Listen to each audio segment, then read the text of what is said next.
Okay, hey, we're back. I will be reading more Rhyme Schemer today. When we left off, we were sort of establishing that Kevin is not being a super great kid right now. He's been bullying some kids at school, bullying Robin, bullying Kelly. He's saying a lot of not nice things about his teacher, Mrs. Smithson, and this mole that she has that he calls Harry, Harry, not H-A, H-A-I-R-Y. And he's written some mean poems about the principal, even though I'm not sure that Kevin realizes he's writing poems. He's just kind of being mean. He's also been ripping some pages out of the library books at school, and making little notes and kind of putting those up around. And so far, these notes have been insulting to both his teacher and the principal. So we're starting off not on the best foot here at the beginning of school, Kevin. We're only on day 6. And so here we go. All right, day 6. Numbering the school days in this notebook might be a very bad idea. It's making the school year long, longer, longest, and the second week just started. Sorry, when I hold it up, I want you to be able to see the cover, but I can't really see very well, so I have to hold it back. Okay. This poem here is about tornadoes, and I just wanted to point out that I worked really hard when I was writing it to sort of mimic the shape of tornadoes in each of the stanzas. Okay. All right. I don't know a lot about tornadoes, but I saw one last year. Longest 5 minutes of my life, even longer than the first week of school, which was just really freaking long. That tornado looked like someone was, I can't do it. That tornado looked like someone was putting our street into a blender. Chunks of road mixed with cars, trees mixed with windows. The noise was so loud. It was so loud, it was almost quiet, like how every color mixed together makes the color white. No one was home except for me and Petey, his face the same green as the sky, his feet stuck to the carpet like the trees used to stick in the ground. Come on, come on, come on, I shouted, and he wouldn't move. He wouldn't move. We were easy prey.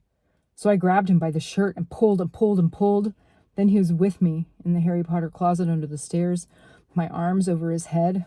And the blender roared by, and Petey cried hard with my arms still there, still over his head. And then the big, messy racket was gone. And Petey sniffed real big and said, "What are you staring at? You're the baby in this family." And he's hated me. He's hated me ever since. I feel like that tornado, that blender in the sky, jumped down my throat and is now buried inside. The blob of sauce drips off his ear in slow motion. His empty bowl sits on his head, a crooked hat, my hand on my mouth, not really covering the snorts of laughter. Spaghetti and meatballs, the same color as Robin's hair. Robin doesn't think it's so funny. Neither does Harry the Mole. Now I wait for Hartwick again. If I stare at the stain on the ceiling, I don't have to stare at Hartwick while he says, "Won't, won't, won't," and tells me to straighten up. He called my mom, but she didn't answer again. So he gave me another warning. "But the next time," he says, while I stare at the stain, "there will be major consequences, mister." He is still a jerk face. As a side note, I have composed another ode to Hartwick's tie. Clearing throat noise here. "Oh, principal's tie, you make me want to puke because you are the color of squishy, moldy fruit." And I would like to point out all the areas where Hartwick talks are in all caps. Okay. There's this word, hubbub. It sounds like someone trying to talk while blowing a big gum bubble. Today, there was a hubbub.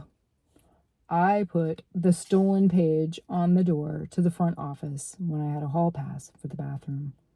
Then it was lunch. and everyone saw it. Who is doing this? The kids ask with a laugh. The teachers ask with dragon breath. I'm not telling.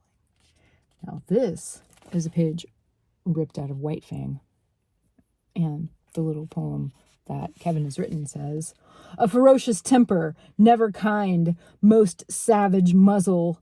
The battle did not end fairly. The elder old leader was beset by the merciless fangs of a boy. And he's got this little drawing.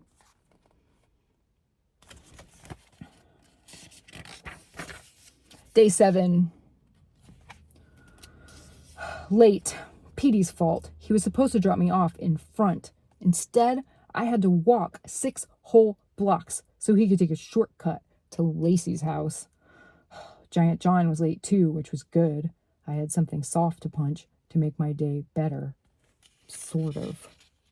Kevin. Lacey. She's the only thing Petey ever talks about. Unless he talks about his band or how much he hates me, which are both tied for his second favorite topic. If Petey says one more time how lucky I am to be the baby to get everything I want, I will smack him, even if he smacks harder. I don't get everything I want. I get nothing. I get sort it out, boys.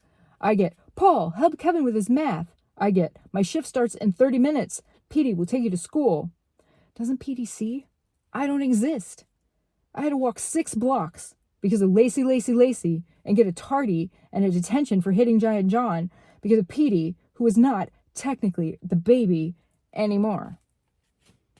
So we're starting to kind of see a little bit of why Kevin is acting the way he is. It doesn't excuse his behavior at all, but we're getting a little bit of a picture of it, huh?